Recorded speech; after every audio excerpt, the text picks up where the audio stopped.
The old mansion had been abandoned for decades, its grandeur and beauty slowly being consumed by the passing of time. The once manicured lawns were overgrown, the paint chipped and faded, and the windows, once bright and sparkling, now hung like empty eyes, staring out onto the world with a sense of despair. It was a place where the living feared to tread, where the whispers of the past lingered in every creaking floorboard and every flickering candle flame. But amidst the decay and neglect, there was one object that stood out as a beacon of sorrow and tragedy. A small, worn teddy bear, its once soft fur now matted and stained, sat perched on a dusty shelf in the grand ballroom. The bear's glassy eyes seemed to hold a deep sadness, as if it had witnessed the darkest moments of the mansion's history. It was said that anyone who dared to touch the bear would be consumed by a sense of despair and hopelessness, as if the bear's sorrow was contagious. The story of the haunted teddy bear began many years ago, when the mansion was still a thriving hub of activity. It was the home of a wealthy and influential family, known for their lavish parties and extravagant lifestyle. At the heart of the family was a young girl named Emily, who was the light of everyone's life. She was a kind and gentle soul, with a heart full of love and compassion.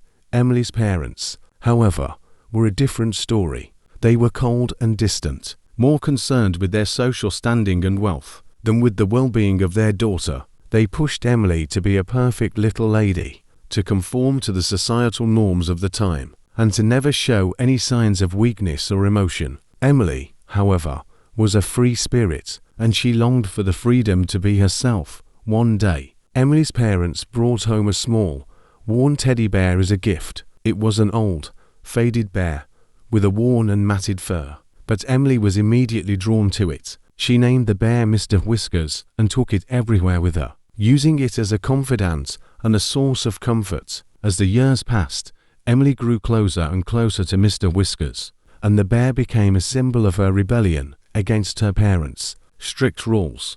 But as Emily grew older, her parents' grip on her tightened. They forbade her from seeing her friends, from pursuing her passions, and from expressing her true feelings. Emily felt trapped and alone, and she turned to Mr. Whiskers for comfort. She would talk to the bear for hours, pouring out her heart and soul to it, and the bear would listen silently, its glassy eyes seeming to understand her deepest fears and desires. As the years went by, Emily's parents grew more and more tyrannical. They isolated her from the world, forcing her to live a life of solitude and despair. Emily's only solace was Mr. Whiskers, and she clung to the bear as if it were her last connection to the world. Tragedy struck one fateful night when Emily's parents, in a fit of rage, destroying Mr. Whiskers, they ripped the bear apart, piece by piece, and threw it into the fire. Emily was devastated, and she felt as if her heart had been ripped from her chest. She ran from the room, never to return, and was never seen or heard from again. The mansion was left to decay, and the family's fortunes began to decline. But the legend of the haunted teddy bear lived on, passed down through generations as a cautionary tale about the dangers of suppressing one's true nature. People whispered of the bear's cursed power, how it could bring despair and hopelessness to anyone who dared to touch it. Years went by, and the mansion remained abandoned, a testament to the transience of wealth and power. But the legend of the haunted teddy bear continued to spread, drawing curious souls to the mansion's crumbling walls. They would venture inside, hoping to catch a glimpse of the bear, but none ever returned. The bear remained, a constant reminder of the tragedy that had unfolded within those walls. One stormy night, a group of brave adventurers decided to explore the mansion, to uncover the secrets that lay within. They crept through the dark, musty halls, their flashlights casting eerie shadows on the walls. As they approached the grand ballroom, they noticed something strange. The air seemed to grow colder, and the shadows seemed to move of their own accord. And then they saw it. The teddy bear perch on its shelf, its glassy eyes seeming to stare right through them. The group froze, their hearts pounding in their chests. They knew that they had stumbled upon something truly sinister. As they approached the bear, they felt a strange sensation, as if the bear's sorrow was spreading through the air. They tried to touch it, but their hands seemed to pass through it, as if it were made of smoke, and then they heard a faint whispering, a soft, mournful cry that seemed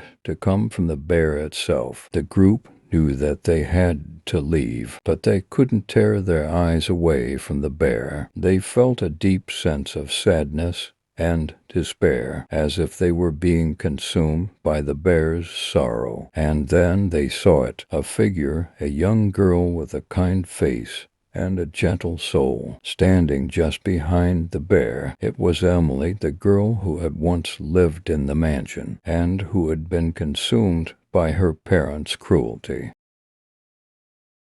The group knew that they had to get out of there, but they couldn't move. They were frozen in place, unable to tear their eyes away from the bear and the girl. And then the girl spoke, her voice barely above a whisper. "Please," she said, "don't touch the bear. It's cursed. It will bring you nothing but sorrow and despair." The group knew that they had to listen. They turned and ran, not stopping until they were back in the safety of their own homes. They never spoke of the experience again, but the legend of the haunted teddy bear lived on, a cautionary tale about the dangers of meddling with forces beyond our understanding. Years went by, and the mansion remained abandoned, a testament to the transience of wealth and power. But the legend of the haunted teddy bear continued to spread, drawing curious souls to the mansion's crumbling walls. And the bear remained, a constant reminder of the tragedy